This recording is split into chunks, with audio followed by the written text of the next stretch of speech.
This is CBC Winnipeg News.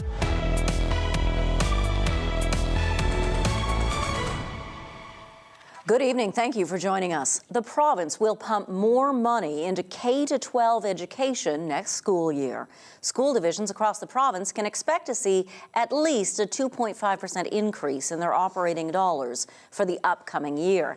And as CBC's Brittany Greenslade reports, there will be money earmarked to help struggling students. It's being dubbed the biggest bump in education funding in 25 years by the province, a 6.1% overall hike, an extra $100 million heading towards school divisions across Manitoba. We're ensuring that all students succeed, regardless of where they live in Manitoba, their cultural background, or their own individual circumstance. Every division is guaranteed an increase. Education Minister Wayne Owasco says they can use that money for programs and services most needed in their community. It gives the school divisions a little more flexibility to be able to use that money where they see fit, wherever they might see some of those gaps or learning losses. It's also adding extra money to go towards helping students with disabilities. Different supports. It could be human resource supports. It could be, different equipment costs or needs, for example. And so it's looking at all learners and students with diverse learning needs in terms of what they may need. $20 million is being set aside to address rising financial pressures and inflation, everything from heating to transportation costs. It's a step in the right direction, according to Manitoba Teachers Society President James Bedford.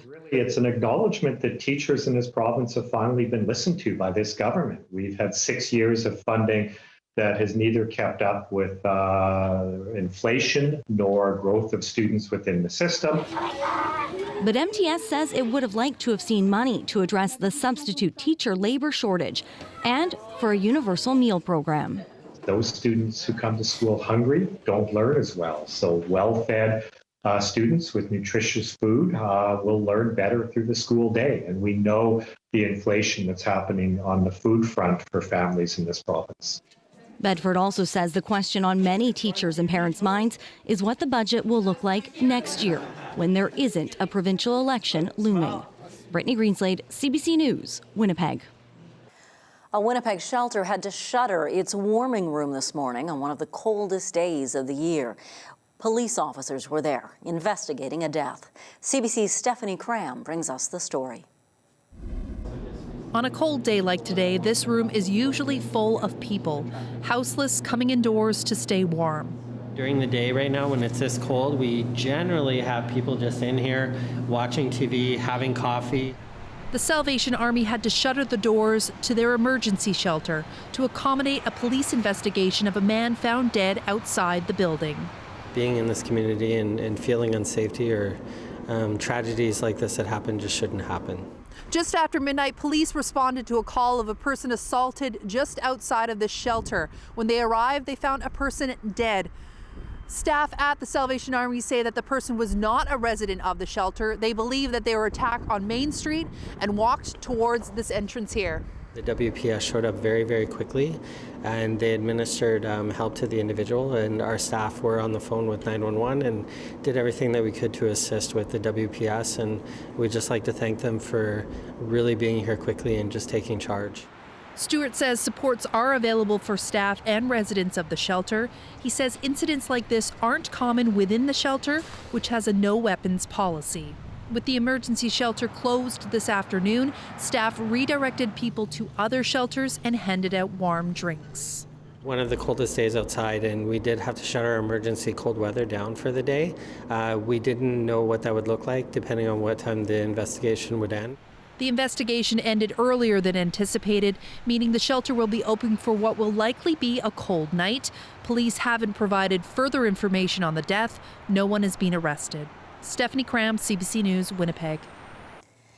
In what is being called a first for Canada, Manitoba will soon begin collecting self-identified race-based data from all patients in hospitals throughout the province. The CBC's Alana Cole looks at why. During the COVID-19 pandemic, data shifted how vaccines rolled out in Manitoba. incorporating risk factors, not just a person's age. Dr. Marcia Anderson worked as the public health lead for Manitoba's First Nations pandemic response team. When we started to note that lag in when BIPOC communities were getting vaccinated compared to white communities, part of what happened was there was a postal code approach where certain geographic neighborhoods that had high proportions of racialized individuals were then given the vaccine access at age 18 and up. Now, Anderson is leading a new initiative. Starting in April, patients at hospitals across the province will be given the choice to declare their race, ethnic, or Indigenous identity. Anderson says it's an effort to measure quality, access, and address inequity in health outcomes and the system. There is widespread evidence that Black, Indigenous, and racialized folks actually receive significantly unequal care by race. And that is a reflection of how multi-level racisms operate in our healthcare system. And if we are not able to hold up that mirror and use data and evidence, what happens is a failure to act to change. Dr. Alan Katz is a professor and health researcher at the University of Manitoba. He's optimistic. This data turned out to be very helpful in management of the pandemic, resulting in some differential ways that the vaccines were rolled out, which probably saved lives. Still, he says it's key to make sure it's collected and used in a culturally sensitive way. We know that there is racism within our healthcare system. And if people are self-declaring being of First Nations or other racial groups that are at risk for racism, then they are opening themselves up to that kind of discrimination. Epidemiologist Serday Shah says the data sheds a light on serious inequities. It also leads to sort of interventions and strategies on how to address some of the disparities in health. Anderson says training and education around how to safely collect the data starts soon. Alana Cole, CBC News, Winnipeg. A Winnipeg developer has spent the past 5 months trying to get City Hall to approve 6 new homes in an existing neighborhood. But as CBC's Bartley Kivas reports, there is opposition to the plan. Developer Fairview Custom Homes wants to build 3 houses on this empty lot on one side of McBell Road and 3 more on the other side. Some of the neighbors don't like the idea, and neither did the City of Winnipeg's own planners. These new homes fall inside the Cluche Drive neighborhood, which is entirely within Winnipeg's flood fringe zone. When the Red River floods, this bend is one of the first areas in Winnipeg to require sandbag dikes, so all the homes here have to be built high up to be protected from the river. The developer says that's not a problem. We can raise the land substantially to meet any kind of flood requirements. Raising the land is normal in Winnipeg to add fill to the property and to raise it up. City Hall did not find the plan all that normal. The planning branch recommended against it, and councillors on the Riel Community Committee were nervous. It took 4 meetings over the course of 5 months for them to approve a heavily amended version of this plan, based on the promise the homes will be placed above floodwater. We recognize that there are some challenges around this property, but again, those have been overcome with the engineering report that was provided. Even if the homes comply with city and provincial rules, civil engineer Jay Deering, one of Manitoba's foremost experts on flood protection, says it's not the best idea to build inside the flood fringe zone. The city's flood protection branch says it will review the plans before it issues any building permit. The developer welcomes that. If we could not meet the regulations, a building permit would not be issued. Same thing as if you cannot meet the fire code, a building permit would not be issued. City Council's Property Committee approved this plan on Thursday. The proposal still faces more scrutiny later this month at EPC and Council. Bartley Kivas, CBC News, Winnipeg. Police say 6 people who were rushed to hospital overnight to be treated for smoke inhalation are now in stable condition. Emergency crews were called to a 55-plus apartment complex on McGregor before 1:30 this morning. A fire was burning on the 3rd floor of this 8-story block. Several residents who have disabilities needed help getting out of the building. Others were rescued from windows by firefighters on ladders. 16 people who live in the building will have to find temporary places to stay. A group led by Indigenous women wants to transform a piece of vacant land in Point Douglas into a healing village. But first, they need to buy the land from the city. CBC's Cameron McLean joins us now from the newsroom to tell us about the project. Cam, who's bringing this idea forward? This is a project spearheaded by the Clan Mothers Healing Village. It's a group founded by Indigenous women, and they want to help women who are at risk of violence and exploitation. They currently own a house on Maple Street that serves as their main headquarters. They want to build transitional housing on a piece of city-owned vacant land right next to the house. Clan Mothers also run land-based healing programs on a property in Bel Air, Manitoba, and they hope this transitional housing project can enable them to act faster when women need help. We have a window of opportunity that's like this big, and we have to act when we can. So when a woman is ready to go into treatment, we need to take her right then and there. We don't have to wait until there's a space out on the land. We have a temporary space here to be able to do the work. They hope to have the project completed by next year. And you were saying the land is already vacant. It is. Technically, it's considered part of the neighboring fire hall. That building is leased to the Winnipeg Firefighter Museum. A representative from the museum told city councillors today they support the Clan Mothers project. For the last decade, the Clan Mothers have been helping take care of the property. They also perform ceremonies and hold sweat lodges. But they hope a housing project will help better connect the women they help to those spiritual services. We need it desperately because we really feel that some of our women that were working now, for instance, are still having some problems, and sometimes they find themselves homeless. The city is now looking into the feasibility of subdividing the vacant portion of the property. It could then be sold to Clan Mothers for $1. Well, and what would the housing project itself look like? Those plans are still to be determined, but Clan Mothers co-founder Jamie Goulet has some ideas. Obviously, we have to go up. These are very narrow lots. But what we see is wood and large windows. And, you know, that relationship from the indoor to the outdoor. Everything is lock-up around here. The city will have 90 days to look into the idea and come back with a report. Back to you, Janet. Thank you so much. CBC's Cam McLean reporting from the newsroom tonight. Ben Carr has made it official. The son of former Liberal MP Jim Carr wants to follow in his father's footsteps. After a month of deliberations, Carr says he will seek the Liberal nomination for Winnipeg South Centre. That seat has been empty since his father, Jim Carr, died in December. A by-election must be held in the riding before August 1st. I feel that the time is right at this point in my life to be able to build on the relationships that I have made with people across many, many years and continue to serve my community. Carr faces competition from City Councillor Sherry Rowlands for the Liberal nomination in Winnipeg South Centre.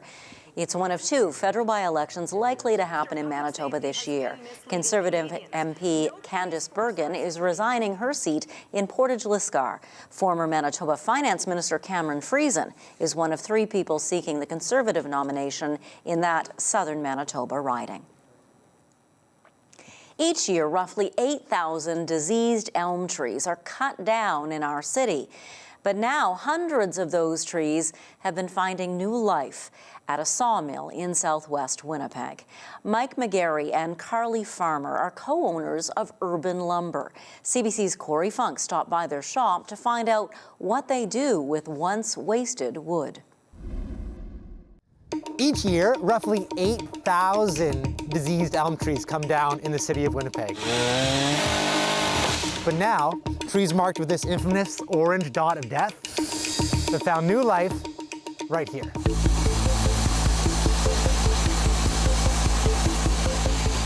One day we noticed that, our beautiful canopy was taken down. There's about 10 trees taken down, and I remember me and Carly were sitting on our porch thinking, what a shame that these are all going to landfill.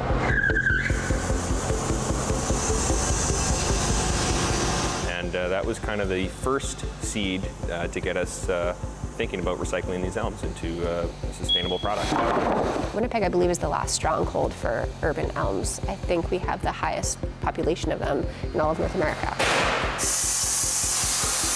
One of our goals is to divert as many as we can from the landfill. So tell me about this particular piece of elm and what's about to happen to it. Yeah, so this tree came in last week from the Weston area in Winnipeg, and we're about to slice it up. And this piece here, we're gonna slice into probably 1 inch and 2 inch thick boards. We work under a strict guideline of a time limit on how long it takes us to bring a tree in to have it processed, and that can be either kiln dried or the bark removed. The kiln drying process makes it a totally safe product to use without any risk of disease spread. Because of Dutch elm disease, elm hasn't been available on the market for a really long time. It's a really good quality wood. It's been used for a very long time prior to Dutch elm disease for furniture making. Lots of interior applications, the same way you'd use oak. We're having to reintroduce that. So it's a lot of re-education to people, showing them that you can use elm in the same ways that you've used all these other species. We've come across all sorts of different companies that have traditionally used hardwood species that have been imported from elsewhere that are now switching to using locally sourced elm. So all these big slabs here, what happens to them now? Where do they usually end up? All sorts of applications for them. A lot of people buy them for their homes. Bar tops, tabletops, coffee tables. We also wholesale them to McMahon and Yates, so they're going to be available in a lot of different locations. Everything from a yoga block manufacturer to children's toys to your everyday DIYer building tabletops or shelves. It's definitely something that's taking off across North America because people are realizing it's a natural resource. Your urban trees are still a natural resource that can be reused into products. So I love this little display you have here because it tells you a little bit about where the wood comes from. Can you tell me a little bit about that? Mm-hmm. We track all of our trees from where they were cut down all the way through the process so that at the end, with the finished product, we can tell you exactly where that tree came from. So they're all marked with the neighborhoods that it came out of. East Quay, South Osborne, Wolseley, St. Boniface, St. Vital. We can only exist in recycled trees as long as people see the value in elm wood and purchase and incorporate elm wood into their homes and businesses. We just encounter a lot of people that feel the same way that we do about our trees and our urban canopy, and are just overjoyed that these trees are getting a second life. And when all is said and done, that once doomed elm ends up here, where it very well may end up in the exact same neighborhood it came from, but this time as a bar top or even a coffee table. Corey Funk, CBC News, Winnipeg.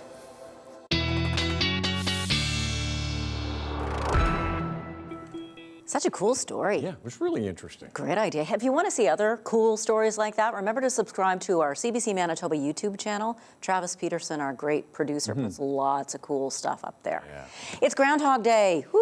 And after this cold weather, I know a lot of people will be looking for signs of spring. Yeah, so the question is, did our favorite groundhog see his shadow and predict 6 more weeks of winter?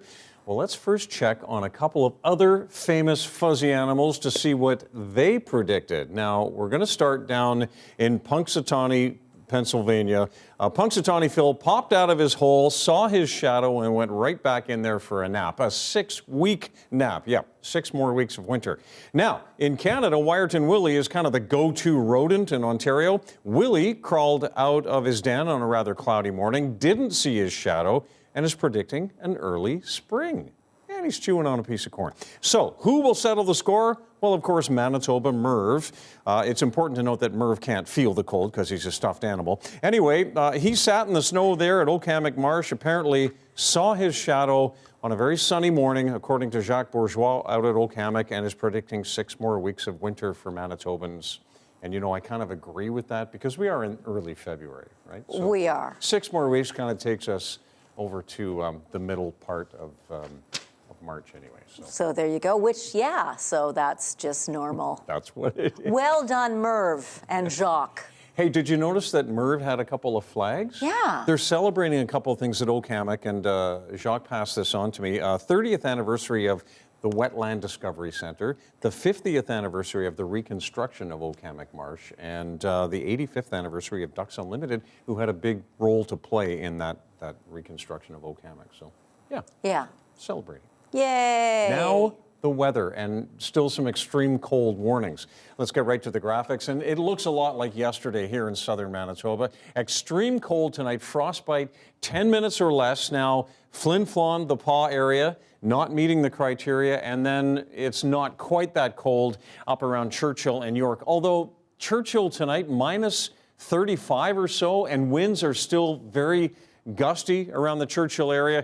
It's more about the criteria, but still frostbite in just minutes in that part of the province. Right now, we're at minus 30. We never got above minus 26 or so today. Winds west at 13, earlier northwest 20 to 30, and that's what puts us over that magic number for the wind chill warning. And check out the pressure, 104 kilopascals.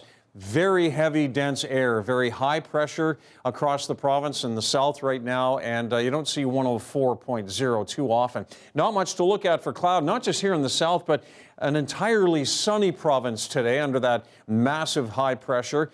It will change, though, as cloud rolls in from the west overnight and into tomorrow. And this is about 2 to 4 centimeters of snow that'll roll through the north and through the middle of the day, get down through the Interlake. Areas like Gimli, Riverton, Hecla, going to pick up some snow. Winnipeg, right on the edge of that, I think we could be in for 1 or 2 centimeters. And then through the day, that continues to roll out to the east. The next system moves in on Saturday, and by the time we get into Saturday around midday, we're seeing a more southerly system and likely another couple of centimeters of snow on Saturday afternoon. It will be kind of a lot of cloud around this weekend as well, not just Saturday, but Sunday as well. We take this out to 24 hours from now, out to about 7 o'clock on Friday. We only have about a centimeter here in Winnipeg, slightly more in Kenora, and slightly more to the north, and then add another 24 hours to that, take us out to supper time on Saturday, and we get total accumulations in the south, more like 5 centimeters here in the Red River Valley.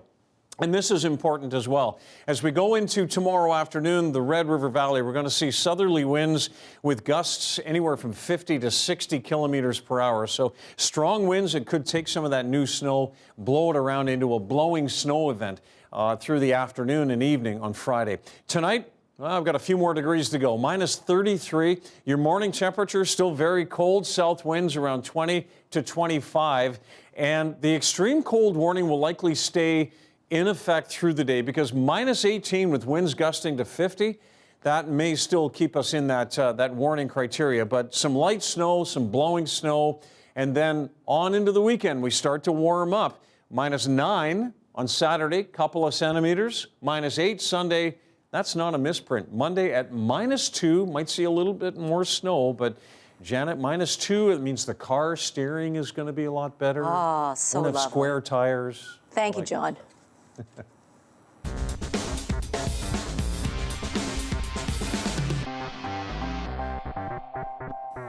Time to swing by the Wheat City and check in with our Brandon reporter, Chelsea Kemp. What's been happening, Chelsea? So I'm at Brandon City Hall right now, where our councillors just spent 2 days over the weekend finalizing the 2023 budget. They went in anticipating there could be a potential 6.7% tax increase for residents, but they were able to reduce it down to 1.6, thanks in part to some unexpected provincial COVID cash. Mayor Jeff Fawcett said it was a tough decision to kind of break down and get into the budget, but in the end, council was all able to get on board with only one opposing vote. What were some of the standout costs for the budget, Chelsea? So there are some pretty big ticket items on this year's budget. That includes $40 million for updating our wastewater treatment plant. There's also been about $20 million earmarked for 2 lift stations in the south end of the city. Lift stations help move wastewater, and they're part of the idea for kind of fueling urban growth in the town. I understand there was kind of a contentious part, had to do with the future of a bridge. Tell us about that. Yeah, one of the more spicy parts of the deliberations was the future of the 8th Street Bridge in downtown Brandon. 8th Street Bridge used to be standing right between the flats and Brandon's downtown core, kind of connecting the north end and the south end. Unfortunately, some of the money was taken out of the reserves, and it's instead been earmarked for active transport and machinery and equipment maintenance reserves. So the bridge that was torn down in 2017, now it's not going to be replaced? Well, not necessarily. Mayor Fawcett hasn't ruled out pursuing a project at some point, but there isn't really an appetite for it right now because it's an expensive construction to take on. And there's also a massive project going on Brandon's Daily Bridge to expand one of the main connectors in the city. Okay. Now, did the fact that this was an election year complicate things at all? A little bit. And so it was kind of like a big download for councillors to get elected and then learn about what's going to go into making a budget. And so Jeff Fawcett has an idea. He wants to try and start doing 4-year budgets so they can at least try and predict what to expect year to year. This can also help new councillors. So it's not a complete download of information. There's a blueprint they could potentially follow and have some stability from. That makes sense. Hey, we're heading into the weekend. Okay, I know it's only Thursday, but the weekend is coming. Anything fun people can go take part in? Well, it's been a little chilly. I don't know about in Winnipeg, but in Brandon it's freezing. So if people are looking to do something indoors, the Art Gallery of Southwestern Manitoba has an awesome new exhibit that just opened. It's called Kali Yuga, and it was created by Edmonton artist Emily Jan. The curator says it's going to transform the main gallery into this toxic, marshy center that guests are invited to walk in. Oh, we're seeing some video from it now. It looks really interesting. What's sort of the point of the exhibit? So the curator says it's an opportunity to really reflect about your place in the world and in nature. And it's explored using some sculptures with found objects. And there's really cool immersive sounds you can hear. So it really feels like you're going into a different place. The idea was to create this marshy landscape that this creature is trudging through, leaving footsteps of toxic algae and invasive species behind as they trudge through, and so you can join in that story. When does the exhibit run? So the exhibit will be running until the end of March, and people are encouraged to come and check it out. It's also super unique because Jan was an artist in residence. So she really had a hands-on role in making sure the exhibit reflected what she wants people to experience. Thanks for this, Chelsea. Thank you. It was great to chat as always. The federal Conservatives introduced a motion in Parliament today aimed at reversing changes the Trudeau government made to Canada's bail system. We'll have more on that after the break. You're watching CBC Winnipeg News.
The Conservative opposition introduced a motion today aimed at reversing changes made to Canada's bail system by the Trudeau government. The move comes as police and provincial premiers from different parties say the current system isn't doing enough to keep violent offenders off the streets. It also comes amid a recent string of high-profile crimes in some of Canada's major cities. Evan Dyer has this report now from Ottawa. BC's Premier David Eby, a New Democrat, brought a message about crime to Ottawa yesterday. For many British Columbians, front of mind is the issue of repeat offending and violent stranger attacks in some of our major centres. And these, we believe, are the unintended consequences of some changes to the federal criminal code. BC has seen a wave of random attacks, with a lot of the crime down to a small number of people in frequent contact with police, according to the BC Union of Mayors. Ontario has also seen a wave of attacks on law enforcement, including the killing of Constable Greg Pershala, allegedly by a violent criminal out on bail. Questions and comments. The bail system is broken in this country, Mr. Speaker. And it's not just Conservatives saying this. Pierre Poilievre's Conservatives are pointing to an increase in violent crime under the Trudeau government after 2 decades of declines. And they're linking it partly to changes made by the Trudeau government in 2019, changes that reduced enforcement around failures to appear in court or to comply with conditions of release, and required judges to consider whether an accused is Indigenous, homeless, or addicted before denying them bail. They've taken no responsibility. They've made no commitments to Canadians that they're taking it seriously, that they'll do anything about it. They brought forward no new ideas of how to address the need for immediate bail reform in this country. I'm disappointed that the official opposition is using tragedies to try to score political points. Justice Minister David Lametti said today he's open to what he called good faith suggestions on fixing the system. At the same time, we must ensure that any measures taken will not exacerbate the overrepresentation of Indigenous peoples, Black and racialized Canadians in our jails. We must not further marginalize vulnerable people. Today, Lametti said he'll meet with his provincial counterparts from around the country to hear what they're proposing. Evan Dyer, CBC News, Ottawa. The federal Liberals have tabled legislation further delaying a change to the law on medically assisted death. That change, originally delayed until this coming March, would allow medically assisted deaths in certain cases where a mental illness is the sole reason for the request. Now the government wants to delay this another year to give provinces and medical professionals more time to prepare. The safety of Canadians must come first. That's why we're taking the additional time necessary to get this right.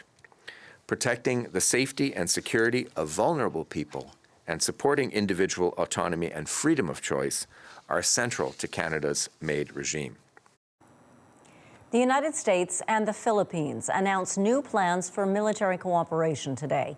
Manila is giving American forces access to more of its bases.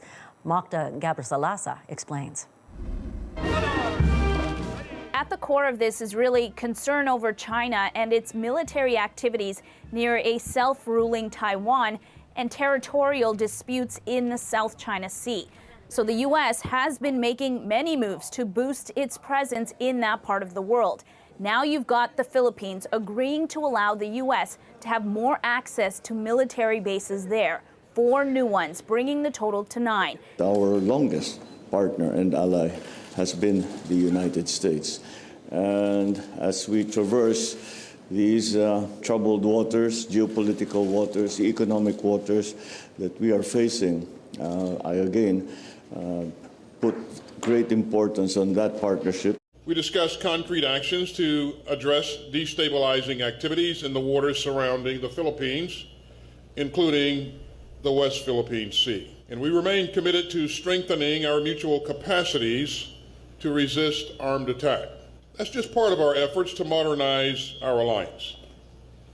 And these efforts are especially important as the People's Republic of China continues to advance its illegitimate claims in the West Philippine Sea. U.S. troops! Well, not everyone in the Philippines backs this idea. These protesters don't want U.S. troops there to begin with, and any deal to increase that presence is not okay with them. As for China, a spokesperson for China's foreign ministry said that the U.S. continues to strengthen its military presence around there and that is adding to the tension and threatening stability. The U.S. has been making more deals in the Indo-Pacific region. Just recently, it also struck a deal with Japan to allow a U.S. Marines unit there to become more mobile. Again, this is all over ongoing concerns over China. Magda Gebrselassie, CBC News, Washington. In Australia, King Charles' portrait will not replace Queen Elizabeth's on the new $5 bill.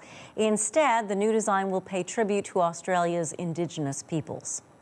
I think that's absolutely brilliant. This is Australia. Let's have some Indigenous culture on our note and let's showcase who we really are. It's not about the Commonwealth anymore. I think that's excellent. We're in Australia. We need to be a republic. We've got nothing to do with the monarchy. It's a good ending because the Queen's finished and I don't think Charles is up to it. The country's central bank announced the new image will honor Indigenous history and culture, and Indigenous groups will be consulted about the design. The Australian government supports the change. A portrait of the late Queen appears on the current $5 note, and it's the only note in Australia which still features an image of a British monarch. Her death last year reignited debate in Australia about its future as a constitutional monarchy. The fun of Groundhog Day was sideswiped in the Gaspé Peninsula today with the announcement that Val d'Espoir's groundhog, Fred, had died. Je vous annonce la mort de Fred. It's believed Fred died sometime in November or December while he was hibernating. He was 9 years old. A youngster in a novelty hat stood in for Fred today, predicting another 6 weeks of winter, and the festivities went on. Organizers say a Fred Jr. will handle the responsibilities next year. Still ahead, our own big groundhog, John Sauder. He laughed when I said that. We'll be back with his look at the Manitoba forecast. You're watching CBC News.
For the first time ever, Black History Manitoba is taking over the Manitoba Museum. It's holding a free celebration tomorrow, the first Friday of Black History Month, as part of First Fridays in the Exchange.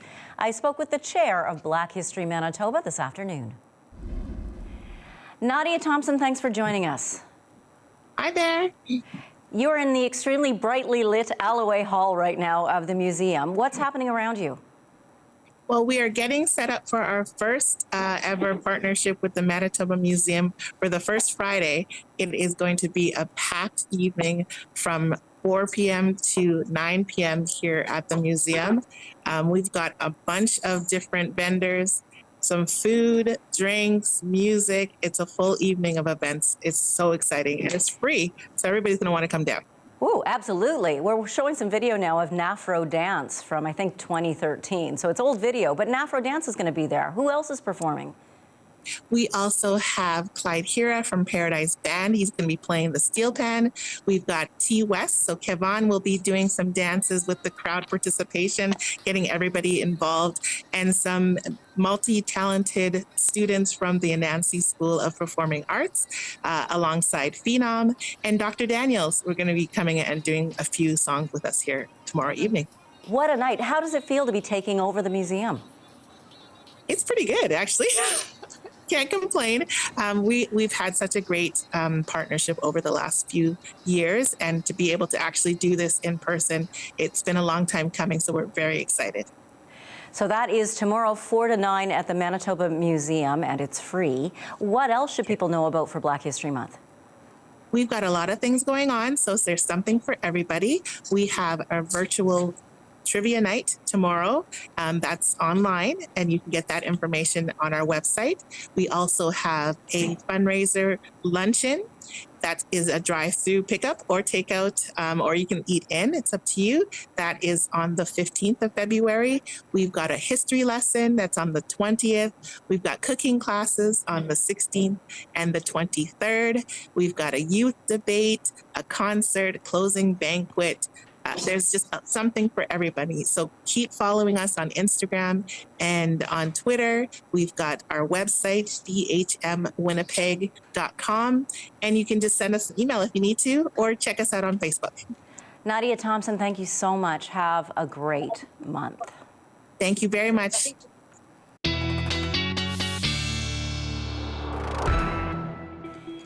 Meteorologist John Sauder joins us now. Yeah. Hello, John. Hi. I like the sound that milder air is coming in. Milder air would be good. Been sort of keeping track of the long range, like looking out 4 or 5 days on the upper level flow, and it really is a great indicator of ridging in the west. So temperatures in Alberta this weekend, like 5-6 degrees. We're not going to get quite that warm, but by Monday, almost sort of. Let's have a look at that upper level flow, and I'll put it in motion for you. Now, right now, of course, we are in what could be described as some of the coldest air we've seen all winter. And boy, there's a lot of talk down east in Toronto, Montreal, about the big prairie Arctic air that's moving into that region for the weekend. And yes, it will. So temperatures will be in the minus 20s. But in that part of the country, minus 20 wind chill, you get an extreme cold warning. Here in Manitoba, we send the kids outside for recess when the wind chill is at minus 20. But the warmer air to the west is definitely moving our way. The jet stream getting above us, especially by Monday. Southern Manitoba looking at -1 to -2. Maybe a little bit of light snow with that. When there's warmer air, there's more moisture, so we get a lot more cloud cover, and we'll have a few snowfall events between now and Monday, including Monday, probably 2 centimeters at a time. And it looks like that pattern kind of shifts back and stays with the milder air in southern Manitoba even into the middle of next week. And in the 7-day forecast, you'll see some of those numbers. In the meantime, down east, they're teasing us because we are really, really cold. Minus 30 now at the airport, still showing a minus 25 at the Forks.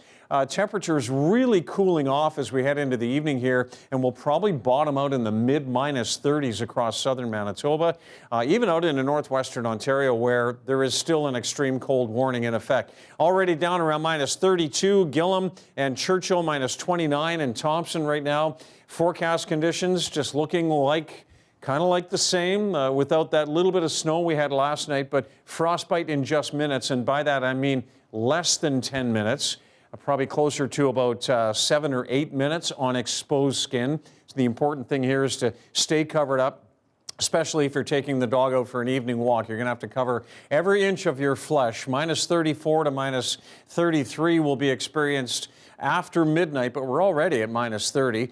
Brandon getting down to minus 31 tonight. Looking at some increasing cloud around Flin Flon and the Paw. So this minus 31 in this area might be early in the overnight period and then warming up on into the morning hours. But minus 34s for Norway House, Thompson, and Churchill, also Gillam. And then tomorrow, temperatures are warmer than today. And this is the system I was showing you earlier. 2 to 4 centimeters west to east across that northern part of the province and into central Manitoba as well. We'll see light snow in Swan River. The rest of us, just a few flurries possible, maybe a centimeter or so here in the Winnipeg area. Light snow, Interlake and north. We'll see some light snow in minus 18 in Barons River.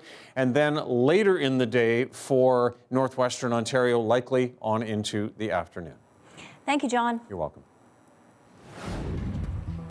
We're going to hit the courts with some of Canada's top athletes at the national and paranational badminton championships, happening right here in Winnipeg after the break. You're watching CBC Winnipeg News.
Some of Canada's top athletes are in Winnipeg for the National and Paranational Badminton Championships.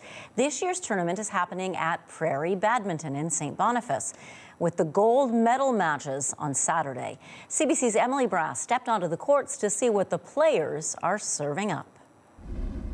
A lot of excitement here as players are getting warmed up and ready for tonight. And joining me now are two of Manitoba's biggest stars of badminton, Kai Nichols and Victor Ho. Kai, you're going to be playing in the quarterfinals tonight. What are you expecting from tonight's match? Oh, we're expecting a tough match. The team we're playing is one of the top teams in the country, top 60 in the world. But hopefully we'll be able to do well, hopefully win the game and move on to semis, but we'll see. Yeah, that's always exciting knowing that you're playing such a top-notch team. Yeah. I'm top 10 in the country now, but the goal is to keep pushing, and games like these are the important ones to continue growth. Amazing. Okay, and Victor, you're going to be playing doubles with Kai at the Canada Winter Games coming up later this month.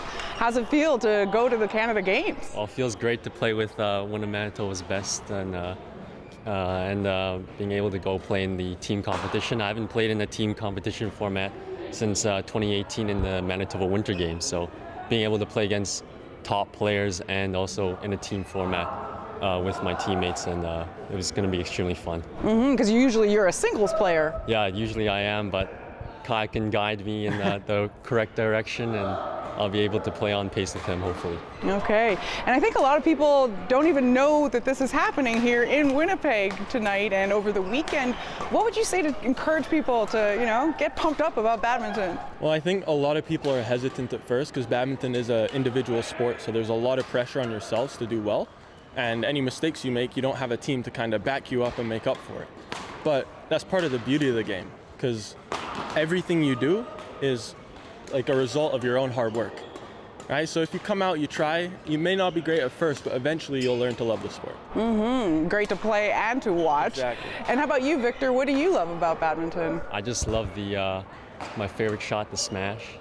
I love the high speeds, but also I guess I just like the competition, the feeling, especially when you win a point, win a game, or just having that satisfying feeling of winning. That's great. Awesome. So lots of action continuing throughout the weekend here at Prairie Badminton. The quarterfinals are tonight, semifinals tomorrow, and tickets are only $5 a day, $10 for the whole tournament pass. So come on down and see what all the racket is about. Emily Brass, CBC News, Winnipeg. John Sauder's back with your 7-day forecast after the break, and then we'll bring you your daily lift. So stay with us. You're watching CBC Winnipeg News.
Well, as you know, minus 33 tonight, and we're already into the minus 30. So that's the morning temperature tomorrow. Then back to minus 18. Still a cold day with windy conditions out of the south.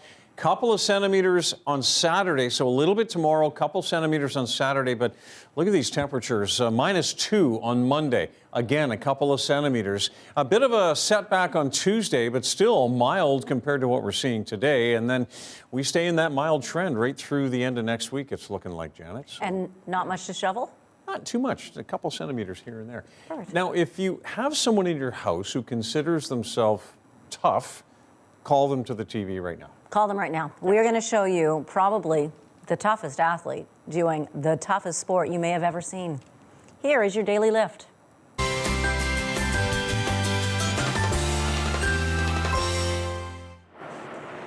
Knuckle hop is an Arctic sport where competitors bounce across the floor as far as they can on their knuckles and their toes. You're watching Chris Stipdonk. He's a veteran of the sport, made it 188 feet. 21 and a half feet farther than the next competitor, just doing that. Imagine what that feels like on your hand, right? Yeah, that's incredible. It's like a plank. He's on his toes, his knuckles. He sees the gold. Another Arctic Winter Games win for this knuckle hop champ, but no record this time. He was just a few feet short of breaking the all-time record. Stipdonk's from the Northwest Territories, says this was his last major run for the record, because get this, John, he's 37. So he says he might compete again, but he won't be seriously going for the gold. He just doesn't think he has it in him. Yeah, we're just going to watch this end. It goes over a minute doing this. Everything, like his whole body must be engaged, right? Yeah, they're... Oh, ow. Chris Stipdonk, well done. Yeah, and good luck getting your toenails back. And his fingers is, That's tough. it's tough. We're both doing this. Have a wonderful evening. Don't try that at home. Good night.